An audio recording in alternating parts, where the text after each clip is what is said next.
Un cordial saludo para los estudiantes del curso de Semiología e Introducción a la Clínica de la Universidad del Valle. En el día de hoy vamos a estar hablando sobre la inspección general del paciente. Mi nombre es Carlos Andrés Pineda, docente del Departamento de Medicina Familiar, especialista en Medicina Familiar y magíster en Educación Superior.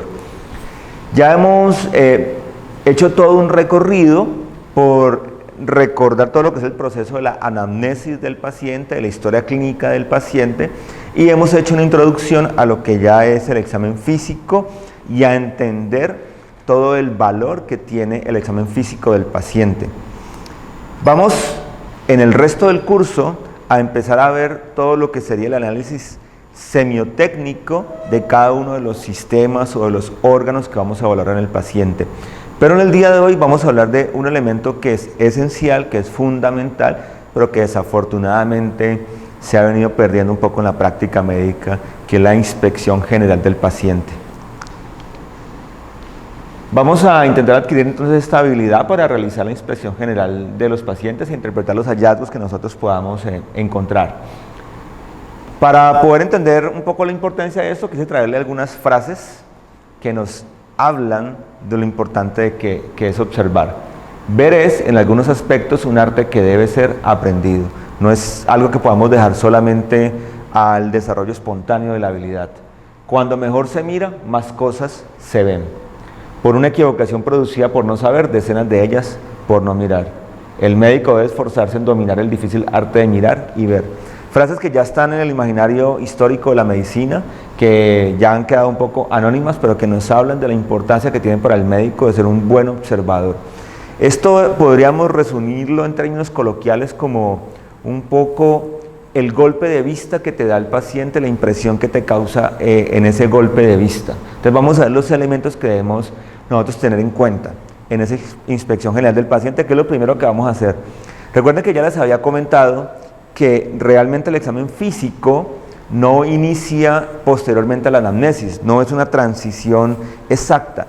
Realmente podríamos decir incluso que la inspección general del paciente inicia mucho antes de la anamnesis, porque tú antes de empezar a hablar con el paciente lo puedes verlo cuando está en el contexto ambulatorio y se va y se llama a la sala de espera, o se puede ver en el contexto hospitalario cuando uno se acerca a la camilla del paciente, a la cama del paciente. Uno lo primero que hace es observarlo y ahí ya puede tener ciertos elementos semiológicos que nos van a ayudar a determinar, a dar mucha información sobre el paciente.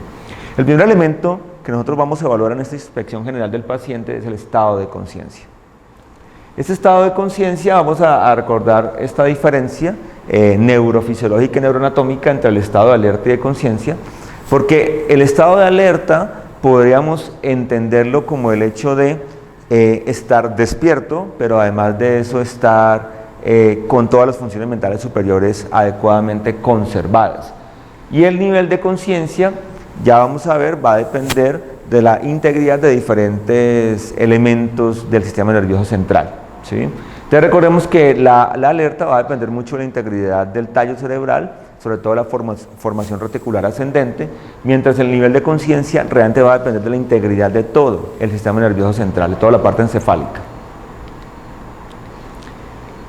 Entonces la conciencia es el estado de alerta en el que el individuo se da cuenta de sí mismo y de su medio, mientras la alerta es estar despierto y reaccionar de forma adecuada a los diferentes estímulos del ambiente. La alerta, como dijimos, depende del sistema reticular activador, mientras la conciencia va a depender de la integridad de todo el neocórtex de ambos hemisferios. Ya con esto lo que vamos a hacer entonces ya es evaluar en el paciente el nivel de conciencia y el contenido de la conciencia, pero el contenido de la conciencia es algo que vamos a evaluar con detalle en el examen neurológico y que ustedes verán cuando vean el examen neurológico. Ahora solamente nos vamos a concentrar en lo que es el nivel de conciencia del paciente. Ese nivel de conciencia tiene una serie de estados, de fases que van profundizándose. Primero es el estado de alerta. Ese estado de alerta es un estado en el cual el paciente está despierto, pero además de eso está en uso de sus funciones mentales superiores. Es decir, es un paciente que sabe dónde está, sabe quién es, se puede ubicar como tal y dar respuestas que son coherentes.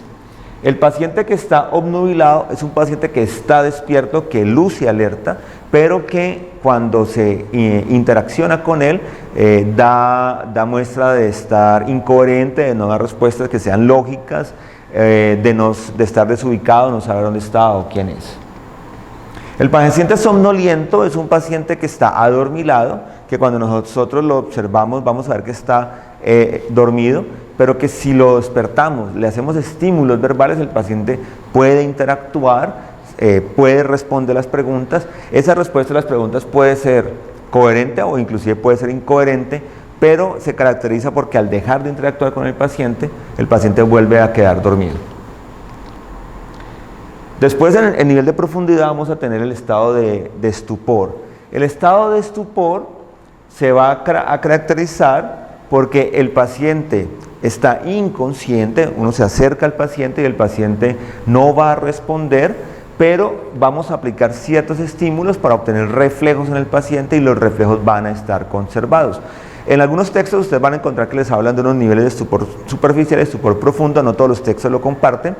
Lo importante es el tipo de reflejos. Lo primero que uno haría es mirar si el paciente, si lo encontramos inconsciente, si el paciente al llamado verbal, el paciente responde. Si el paciente responde y se despierta, estaría en un estado somnoliento. En el estado de estupor el paciente no va a responder al llamado verbal.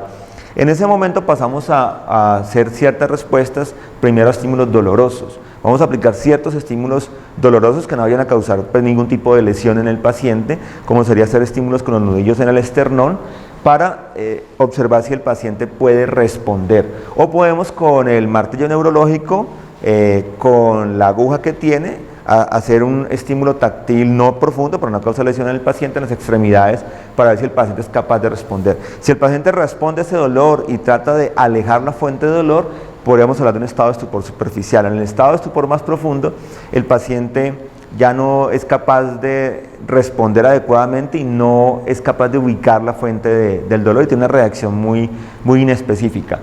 En el estado de coma es el estado ya mucho más profundo, en el cual el paciente va perdiendo cualquier capacidad de respuesta al dolor, pero también va perdiendo la capacidad de reflejos. En este punto es importante que ustedes recuerden desde su neuroanatomía y neurofisiología lo que serían los diferentes reflejos de acuerdo a los niveles del tallo cerebral. Desde el mesencéfalo, el puente y el bulbo, y en ese orden van a ir desapareciendo los reflejos. Entonces lo que nosotros vamos a evaluar en un paciente que no reacciona al dolor es si tiene presencia de reflejos de mesencéfalo. En ese caso estaríamos hablando sobre todo de lo que serían los reflejos pupilares. Estaríamos pasando a nivel del puente, donde estaríamos evaluando el reflejo corneal. Y finalmente los reflejos del bulbo, que serían los más primitivos de todos, en los cuales ya se puede comprometer la vida del paciente, porque estaremos hablando de la función respiratoria, circulatoria, entre ellos. Entonces vamos a evaluar ese tipo de reflejos para ver si están presentes o no están presentes. El último estadio sería el de muerte cerebral, que se caracteriza porque el paciente ya no tiene ningún tipo de respuesta de reflejos. Este paciente va a necesitar un soporte vital para poder mantener la función respiratoria, que sea la última que podría llegar a cesar. Y si lo miramos ya desde el punto de vista no semiológico, sino electroencefalográfico, se necesitan unos criterios de aplanamiento de las ondas en el electroencefalograma. El diagnóstico de muerte cerebral, según la legislación actual, no se puede hacer solamente desde el punto de vista clínico, requiere una evaluación electroencefalográfica.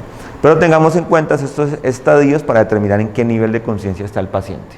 O sea que esto es lo primero que vamos a hacer pues, a la hora de interactuar con el paciente. La escala de Glasgow es una escala que se usa para medir un poco el nivel de conciencia del paciente. La escala de Glasgow fue originalmente validada para pacientes con trauma craneoencefálico, pero en este momento hay validación para pacientes con problemas clínicos no traumáticos. Y se puede usar, pero la escala de Glasgow se verá dentro del examen neurológico. El segundo aspecto que vamos a evaluar en el paciente es lo que vamos a denominar el aspecto general.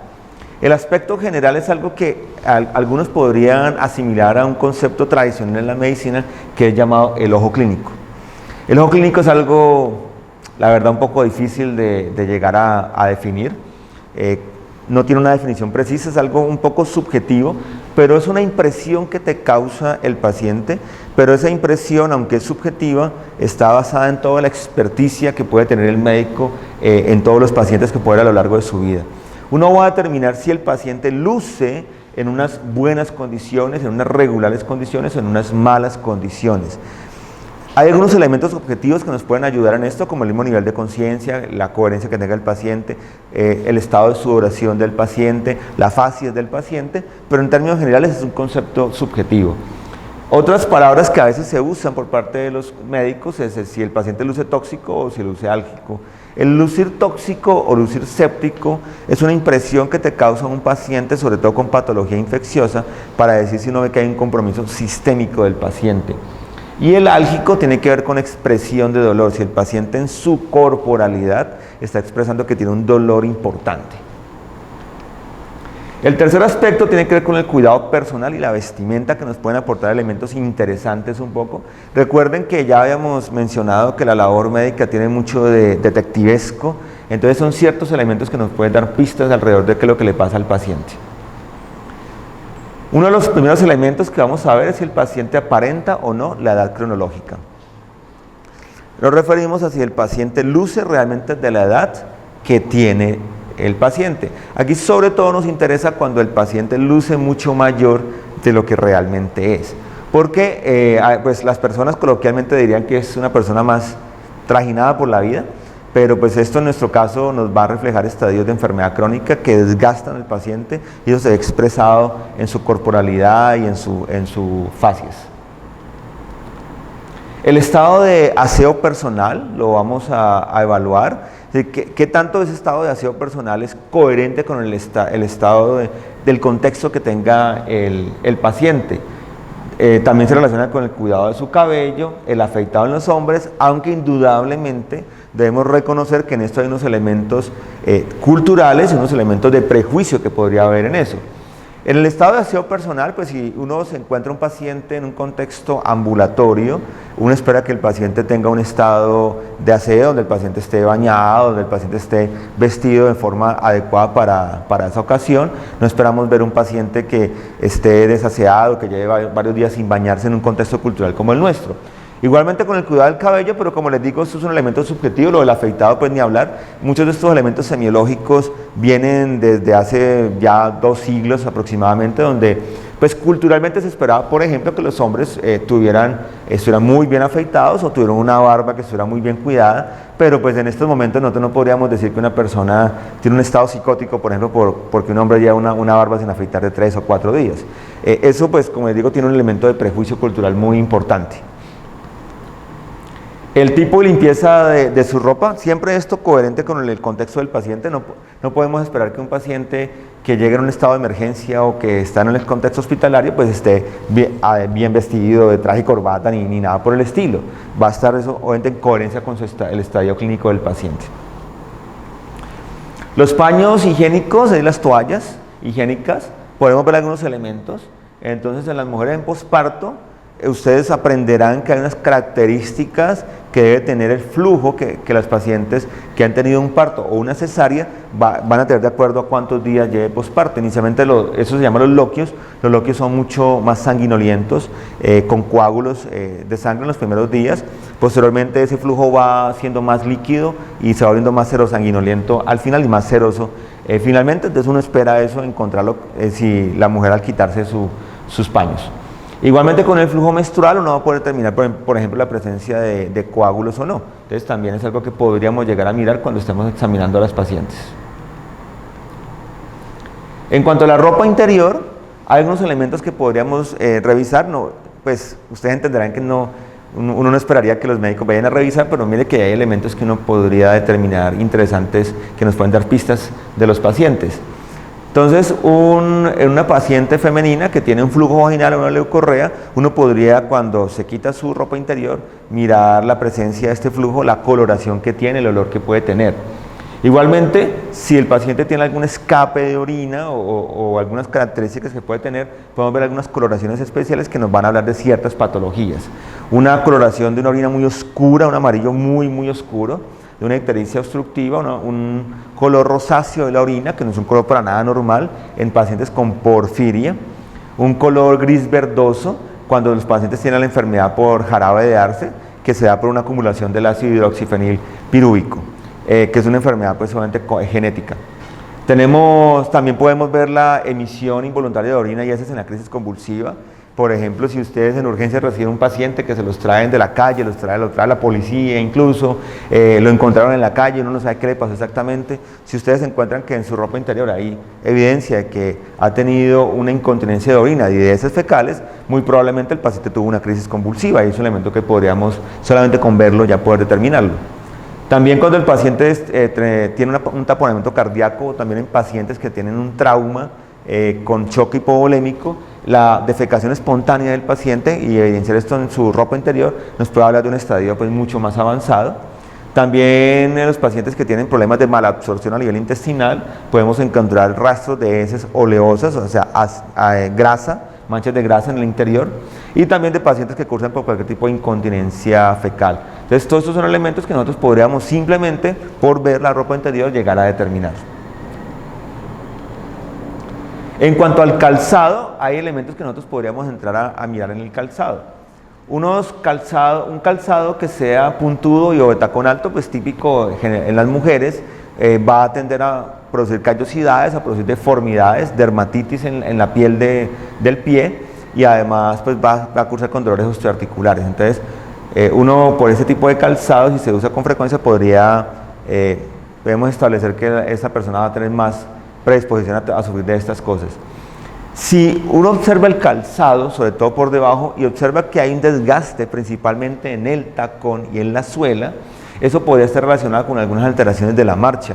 Es decir, esto suena un poco muy a Sherlock Holmes, pero ya les había dicho que el personaje de Sherlock Holmes está inspirado en un profesor de medicina y fue escrito por un médico.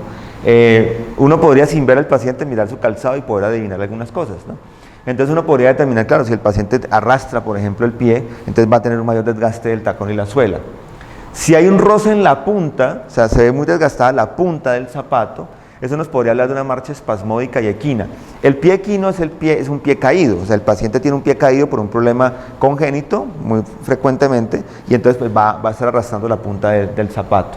Si el roce se ve en el talón, solamente en el talón estamos hablando de un pie talo, que será como lo contrario del pie equino, que es un pie deformado en dorsiflexión, y de esa manera entonces el paciente va a arrastrar siempre el talón. Si el desgaste se da en el borde interno del zapato, puedes hablar de un pie plano, valgo, es un pie deformado pero plano también, que va a estar rozando la parte medial.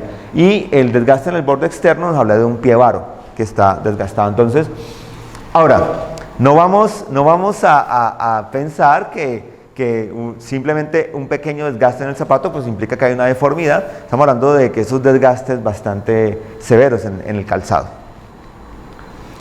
En cuanto a la actitud, y ojo porque aquí actitud no es lo mismo que el concepto que normalmente tenemos de actitud. Cuando hablamos de actitud en el examen físico del paciente, estamos hablando de la relación de sus partes corporales. Entonces, aquí vamos a encontrar que los pacientes pueden tener una actitud normal, que la vamos a llamar actitud compuesta, ese es el nombre que se le da. No hablamos de actitud normal, sino actitud compuesta. Podemos hablar de una actitud inquies, que es cuando el paciente se observa inquieto físicamente, agitado, no se queda quieto. Eso se puede relacionar con problemas de dolor, pero también se puede relacionar con problemas psiquiátricos. Y vamos a tener en cuenta en la actitud es si el paciente puede o no puede asumir el decúbito. Entonces, desde ese punto de vista vamos a decir, hay pacientes que no pueden asumir el decúbito, no lo pueden hacer, y hay pacientes que lo pueden adoptar la posición de cúbito. Si el paciente no puede adoptar el decúbito, es posible que sea por una ortopnea. Recordemos que la ortopnea es la disnea que aparece cuando el paciente asume la posición de cúbito, y eso estaría asociado por un síndrome de insuficiencia cardíaca congestiva. O puede ser que el paciente no adopte el decúbito, pero prefiera estar en posición genupectoral, rodillas en el piso, agachado hacia adelante, que sería la posición mahometana, o sea, cómo rezan, cómo oran los musulmanes. Y esa está asociada a la pericarditis. Ahora, hay que advertir algo. Cuando ustedes se acercan a la camilla del paciente, a la cama del paciente, ustedes lo van a observar y el paciente está sentado. O el paciente está de pie incluso, no está acostado. Uno no puede asumir que él no está acostado porque no lo puede hacer. Ustedes simplemente cuando se acercan al paciente van a pedirle que se acueste o van a preguntarle si no puede estar acostado. O sea, no van a asumir eso. Si el paciente lo encontramos en decúbito, Él puede estar en decúbito simplemente porque quiere. Es lo más normal del mundo. El paciente está acostado porque pues, quiere recostarse. Pero lo otro es cuando el paciente está acostado es porque no puede sentarse o no puede ponerse de pie, que sería algo pasivo. Pacientes en coma, pacientes tan caquécticos, que han perdido tanta masa muscular que no se pueden poner de pie, pacientes que tengan estados de parálisis neurológico. Si el decúbito es activo, aquí lo que vamos a tener en cuenta es si es indiferente, es decir, el paciente puede acostar, se puede sentar, se puede parar, no tiene ningún problema, hay un estado normal. Si el decúbito es activo preferencial, es decir, el paciente puede ponerse de pie, pero prefiere estar acostado, porque tiene un dolor en el cual se siente mejor acostado, porque tiene una platinea, recuerden que es lo contrario a la ortopnea, o porque tienen palpitaciones severas, en las cuales se mejoran cuando está acostado, o el decúbito es activo pero obligado, es decir, el paciente está acostado es porque le toca. En este caso puede ser por artropatías severas, deformidades articulares tan severas que no le permiten caminar, por parálisis o por dolor. Dentro de eso tenemos el opistótono meningio, que es cuando pacientes tienen irritación meningia, que se puede producir en meningitis o en hemorragia subaracnoidea, y asumen una posición en la cual apoyan la cabeza, apoyan los talones y están totalmente en un arco sobre la cama. Es una situación muy particular que si ustedes la ven, pues va a estar relacionado con una irritación meningia. Si el paciente asume un decúbito dorsal, es decir, boca arriba, se puede dar por situaciones como astenia, adinamia severa, caquexia, deshidratación, distensión abdominal, peritonitis. Si el decúbito es ventral, es decir, el paciente prefiere estar boca abajo, se puede dar en pacientes con cólico intestinal severo, con úlcera gastroduodenal, con pancreatitis o con pericarditis. Si el decúbito es lateral, se puede dar en estadios de cardiomegalia, estados de pleuresía, es decir, afectación pleural o estados de hepatomegalia. Entonces, habría que ver, entonces, en ese sentido, si el paciente no se puede acostar, ¿y por qué no se puede acostar? Si el paciente se puede acostar, pero es que le toca estar acostado, o sea, no puede asumir otra posición, o si puede llegar a cambiar, pero pues, ¿por qué situaciones de estas? Y si asume el decúbito, si ese decúbito es dorsal, ventral o lateral, con esas posibilidades diagnósticas. En cuanto al hábito corporal, se los voy a mencionar para tenerlo más por cultura general, pero el hábito corporal es algo que nosotros ya en la medicina moderna no vamos a realmente a mirar mucho, pero digamos que es una herencia de la semiología clásica. Se habla de que hay un hábito corporal brevilíneo. El hábito corporal se refiere a la relación que existe entre las partes corporales, entre los diferentes segmentos corporales. La persona con un hábito brevilíneo también es llamado endomórfico, macroesplácnico o pícnico, y el referente, para que todos lo tengamos muy claro, es Sancho Panza. ¿Sí? Es una persona como el biotipo de Sancho Panza. Una persona mediolínea o mesomórfica, atlética o somatotónica es una persona que estaría en un estado medio, y una persona longilínea o ectomórfica o microesplácnica o leptosomática o asténica sería el biotipo Don Quijote. Entonces, aquí estaría Don Quijote, aquí estaría Sancho Panza y aquí estaríamos como en la mitad. Esto históricamente los médicos de hace ya más de un siglo lo correlacionaban con ciertas tendencias de enfermedad. Les decían que esta persona tenía más tendencia a tener ciertas enfermedades, como por ejemplo la diabetes, las cardiovasculares, y esta persona tendría tendencia a tener otro tipo de enfermedades, pero pues eso ya está muy revaluado actualmente. Y los displásicos son personas que ya tienen alteraciones como los gigantes, los euconoides y los hipoplásicos, donde se alteran estos segmentos corporales. Aquí podemos ver esas relaciones. La principal medida objetiva para hablar de si una persona era brevilínea o longilínea o mesolínea se refería al ángulo subsifoideo. El ángulo formado por los rebordes costales inferiores en el nivel del apéndice sifoides. Si ese ángulo es un ángulo grave, o sea mayor de 90 grados, la persona sería brevilínea, Sancho Panza. Si ese ángulo es menor de 90 grados y agudo, sería una persona longilínea, Don Quijote. Y si tenemos una persona con un ángulo exactamente de 90 grados, sería una persona mesolínea. O sea, estaría en la mitad. Miren la relación entre los segmentos corporales. Recuerden que la mitad del ser humano está a nivel de la sínfisis púbica, el borde superior de la sínfisis púbica. Es decir, que esta distancia de aquí hasta aquí es igual a esta distancia de aquí hasta aquí. La longitud de las piernas se va a evaluar desde la espina ilíaca anterosuperior hasta el maléolo. Tenemos a nivel del tórax tres tercios exactamente iguales. La medición que va desde el borde superior del esternón, o sea, el manubrio esternal, o la entrada de las clavículas, hasta la apéndice sifoides. Tenemos el segundo tercio que va desde el apéndice sifoide hasta el ombligo y el tercer tercio que va desde el ombligo hasta los trocánteres. Entonces, esto es simétrico totalmente. Tenemos, recuerden, la envergadura. La envergadura es la medida que va con los brazos extendidos desde la punta de un dedo hasta la otra. La envergadura debe ser igual a la talla en una persona que es simétrica. Cuando eso se altera es cuando nosotros vamos a tener los problemas de displasia. Los gigantes, los euconoides o los hipoplásicos. Entonces, bueno, estas son algunas medidas para que tengamos presentes, pero que no tienen mucha utilidad clínica en este momento. Sexto elemento en la inspección general del paciente, la facies. Y las facies. Facies es un término que se escribe y se pronuncia igual en singular y en plural. Uno dice la facies, las facies. Se refiere al conjunto de las características morfológicas y de color y expresión de la cara. Cuando es normal, hablamos de facies compuesta. Los gestos de la cara, y los gestos que tenga la persona en la cara. Por ejemplo, cuando nosotros hablamos con el paciente, ya se había mencionado esto en una charla anterior, debemos tener en cuenta toda la expresión facial del paciente y la coherencia de esa expresión facial con el contenido verbal de la comunicación. Aquí tenemos algunos ejemplos de facies. Esta es una facies anémica. Se puede observar que el color de la piel del paciente es muy pálida. Si observamos la conjuntiva, vamos a ver que está muy pálida.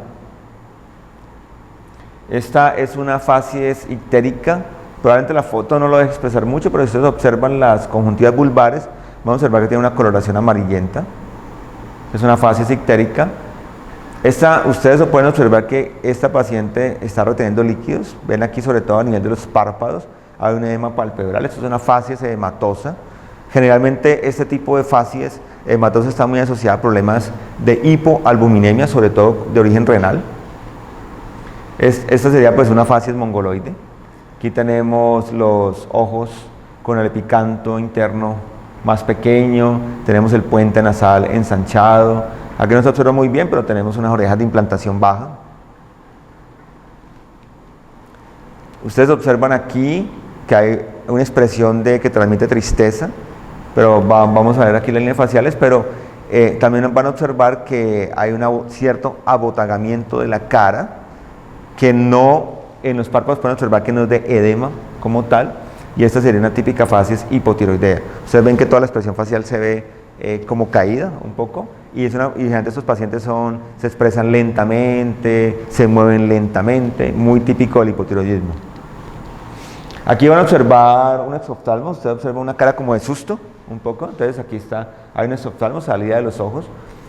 Toda la expresión facial es como de susto y se pueden alcanzar a observar aquí hay un bocio, un aumento en la glándula tiroidea. Esto es típico del hipertiroidismo, es una facies hipertiroidea. En este caso ustedes ven una cara muy abotagada también, muy rellena. Esta es lo que llaman una cara de luna llena.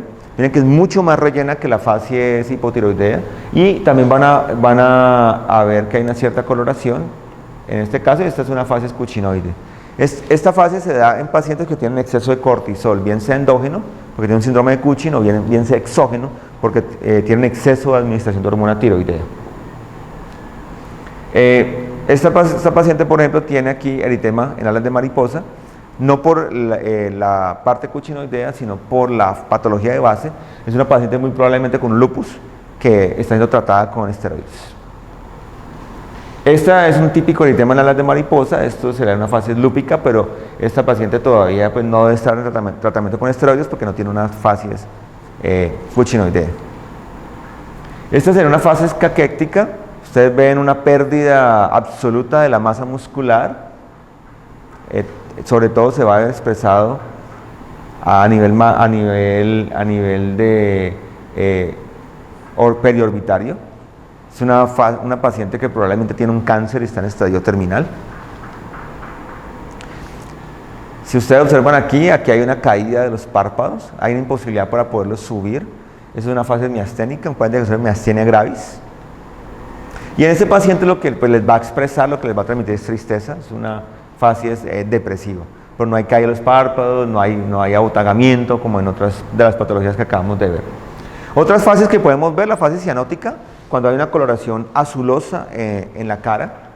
La fase urémica que está asociada al síndrome urémico por insuficiencia renal. Usted observa una cierta coloración ocre en la cara, típica de esto. Además va a estar asociado a un cierto efecto urémico que es olor a orina.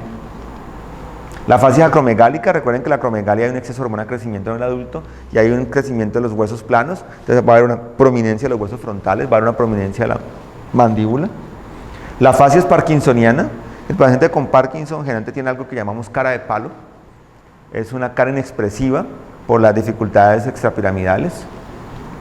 La fase es adenoidea o atópica, es típica en los niños que sufren de procesos alérgicos.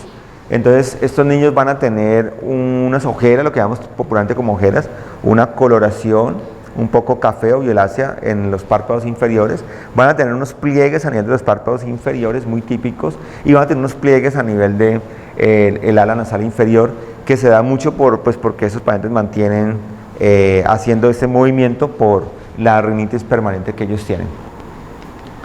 La fase de enfermedad crónica es un paciente que uno le ve la cara y le transmite que es un paciente que está enfermo desde hace un tiempo largo, una enfermedad que desgasta. Es muy típico ver una acentuación de estos pliegues en la cara y una cierta pérdida de masa muscular. La fase tóxica o aguda es un paciente que, como les digo, es un paciente que tiene una patología sobre todo infecciosa y luce bastante comprometido, sudoroso. La fase hipocrática es la fase típica del paciente en estadio terminal. La fase hipocrática es una fase donde uno sabe que el paciente está a punto de morir en cuestión de pocas horas. El paciente generalmente tiene caquexia, tiene fases tóxicas, pero también tiene una cierta forma de respirar y de mover la boca, como un poco como respiración de boca de pescado, como tratando de hambre de aire, como tratar de atrapando ese aire, y es una fase que te transmite mucho que el paciente esté en un estadio totalmente terminal. Séptimo punto, el estado nutricional del paciente. En el estado nutricional hay que advertir que nosotros debemos hacer una evaluación objetiva, antropométrica, para poder evaluar los estados nutricionales, pero aquí vamos simplemente a darnos una idea de si el paciente tiene obesidad o está desnutrido o está caquéctico como tal, pero pues como les digo, la valoración requiere medidas de peso, talla y otras. Vamos a mirar estado de hidratación, vamos a mirar si el paciente está deshidratado. Pues clasificar si la deshidratación es isotónica, hipertónica o hipotónica es algo que ustedes ya saben que requiere medición de estado hidroelectrolítico. El paciente deshidratado es un paciente que cursa con astenia, con mareos, con ansiedad, con postración, con la lengua y las mucosas secas, con el signo del pliegue, en el cual nosotros vamos sobre todo a nivel del esternón, vamos a hacer un pellizco de la piel. En una persona normal, con un estado de hidratación adecuada, la piel vuelve a su estado normal, natural inmediatamente. Pero si el paciente está deshidratado, va a haber una demora en volver al estado, a recuperar la elasticidad de la piel. Oliguria, va a haber una disminución de la cantidad de orina, la tensión ocular está disminuida, va a haber axilas secas, fontanelas deprimidas en los bebés, en los lactantes, va a haber llanto sin lágrimas, va a haber taquicardia y taquipnea, y va a haber hipotensión como principales síntomas y signos del estado de deshidratación. También vamos a mirar estados de sobrehidratación, que básicamente se manifestarían con presencia de edemas, quemosis conjuntival a nivel de los ojos, signo de la fobia positivo, que es cuando hundimos la piel y queda hundida, aumentos de peso. Y lo otro el noveno punto que vamos a evaluar son los estados emocionales, lo que nos transmite el paciente, viéndolo solamente. Estados de tristeza, de melancolía, que será una tristeza pues mucho más profunda. Si el paciente llora, debemos describirlo en este punto, el paciente tiene un llanto espontáneo.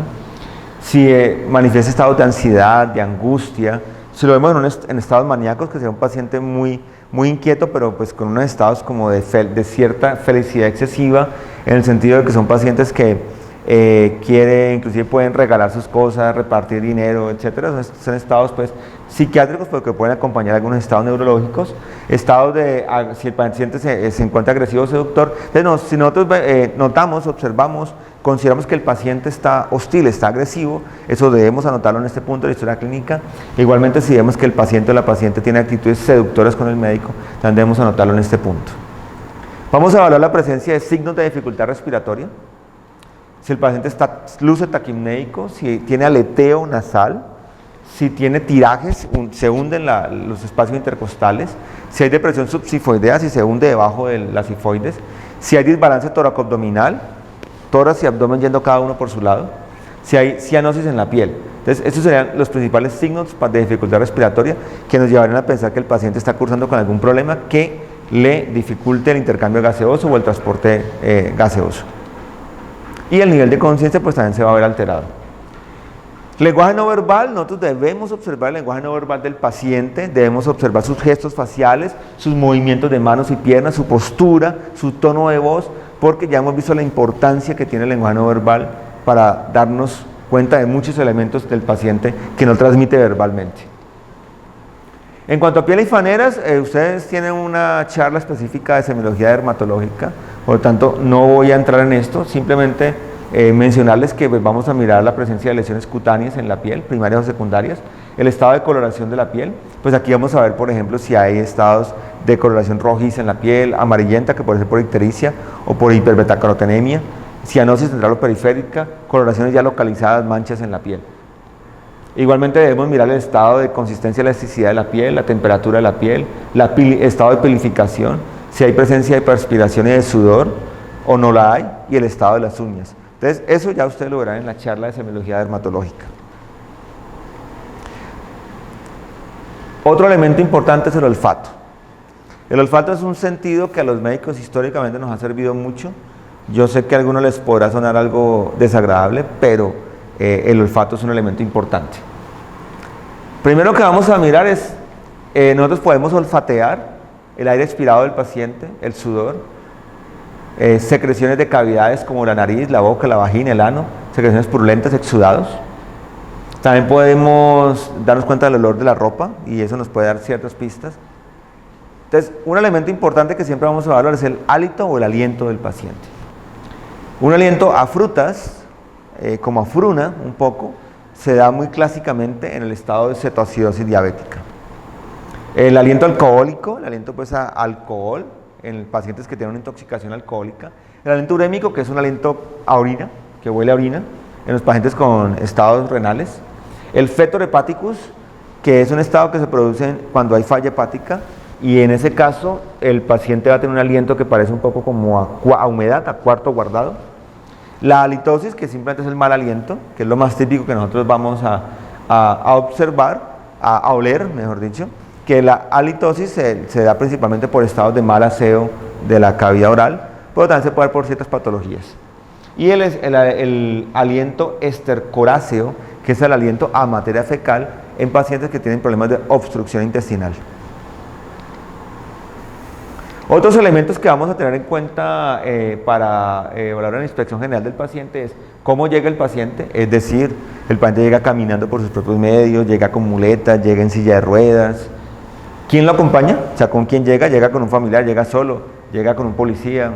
Etcétera.